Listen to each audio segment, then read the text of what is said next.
Hello everyone, আজকে দুপুরে বানাবো সিমের সবজি। আর এখানে আমি ২৫০ গ্রামের মতো সিম নিয়ে নিয়েছি। আর এই শীতকালে সিমের তরকারি খেতে কিন্তু খুবই ভালো লাগে। সিম দিয়ে, আলু দিয়ে পোস্ত, এমনি সিম শুধু পোস্ত দিয়েও ভালো লাগে, আবার সিমের কারিও ভালো লাগে। আমি আজকে টমেটো দিয়ে সিমের কারি বানাচ্ছি, সেটাই আপনাদের সঙ্গে শেয়ার করছি।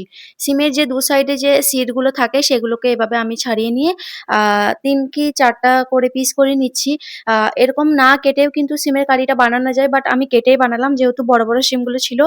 আর এখানে আমি এই তো টমেটো নিয়ে নিয়েছি ২ টো। টমেটোটা একটু বেশি দিতে হবে, বড় সাইজের টমেটো। আমি ২ টো নিয়েছি। পেঁয়াজ আর লঙ্কাটাও কুচিয়ে নিয়েছি। ওকে? আর এই সিমের তরকারিটা তো বি মানে সাউথ ইন্ডিয়ান রেসিপি এটা। আর সাউথের মানুষরা কিন্তু এভাবেই সিমের তরকারি বানায়। আমরা তো বাঙালিরা বেশিরভাগটা আলু, শিম দিয়ে এভাবে পোস্ত করি। বাট এভাবেও বানিয়ে দেখবেন, খুবই খেতে ভালো লাগবে। বেশ খাটা, খাটা, টক, টক খেতে ভালো লাগে। আচ্ছা, তারপরে আমি কড়াইয়ে এখানে সরিষার তেল দিয়েছি। একদম খাঁটি সরিষার তেল দিয়ে গোটা জিরে দিয়ে দিয়েছি। গোটা জিরেটা অবশ্যই দিতে হবে কিন্তু। এভাবে আমি যেমন বানাচ্ছি সেরকমটা ফলো করে বানালে খুবই টেস্টি লাগবে। আর বেশিক্ষণ টাইমও লাগে না এই সিমের তরকারিটা বানানোর জন্য। জিরে দেওয়ার পর আমি কাঁচা লঙ্কাগুলো দিয়ে দিয়েছি। তারপরে পেঁয়াজ কুচিটা এড করছি। ওকে?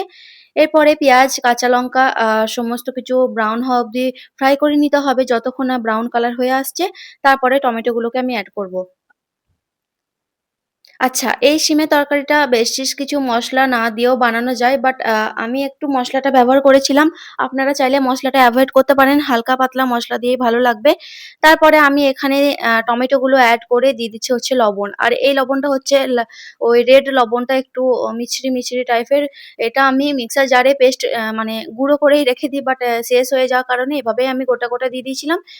টমেটো থেকে পানি ছেড়ে এসেছিল, লবণগুলো গলেও গেছিল, আর টমেটোটাও গলে গিয়েছিল। ওকে? টমেটো দেওয়ার পর, লবণ দেওয়ার পর আমি একবার ঢাকনা দিয়ে দিয়েছিলাম যাতে টমেটোগুলো গলে যায়। তারপরে এখানে আমি দিয়ে দিচ্ছি হচ্ছে ১ চামচের মতো হলুদ গুঁড়ো, জিরে গুঁড়ো আর ধনিয়া গুঁড়ো। ওকে?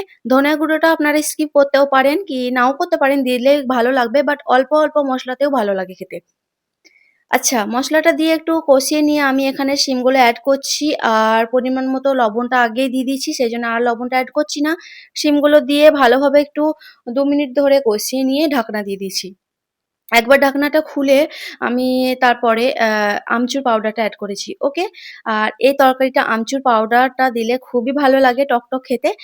চেষ্টা করবেন দেওয়ার, তাহলে ভালো লাগবে খেতে। আমচুর পাউডার দিয়ে ভালোভাবে নাড়াচাড়া করে সামান্য পরিমাণে একটু আমি পানি এড করেছি, যেহেতু একদম মাখো, মাখো করব না, হালকা যেন গ্রেভি হয়। আর শিমগুলো যাতে একদম পারফেক্ট ভাবে সিদ্ধ হয়ে যায় তার মতো পানিটা এড করে আমি ঢাকনা দিয়ে দিয়েছি। ওকে? আচ্ছা, ২ মিনিটের মতো ২ থেকে ৩ মিনিট ঢাকনা দিয়ে রেখেছিলাম। এই তো সিমের কালার একদম চেঞ্জ হয়ে গেছে। আর সিমগুলো কিন্তু গলেও গেছে। বেশি টাইম লাগে না এটা করতে। চাইলেও প্রেশার কুকারেও করতে পারেন। প্রেশার কুকারে খুবই তাড়াতাড়ি একটা সিটি দিলেই চটজলদি সিদ্ধ হয়ে যায়। আমার হাতে টাইম ছিল সেজন্য আমি কড়াইয়ের মধ্যেই বানিয়ে আপনাদেরকে দেখালাম। তারপরে একবার নাড়াচাড়া করে নিয়ে আরো একবার ঢাকনা দিয়ে আরো ২ থেকে ৩ বার নাড়াচাড়া করে নিয়েছি। ২ থেকে ৩ বার ঢাকনা দিয়ে এটা আমি রান্না করেছি। একদম পারফেক্ট কুক হয়ে গেছে। এই তো দেখাচ্ছি আপনাদেরকে একটা কেটে। ওকে? এই শিমের তরকারিটা দিয়ে রুটি, পরোটা, ভাত খেতে দারুণ লাগে আমাদের। সবার লাস্টে আমি ধনিয়া পাতা এড করেছি। ব্যাস, আমার এই তো কমপ্লিট হয়ে গেছে সিমের কারি।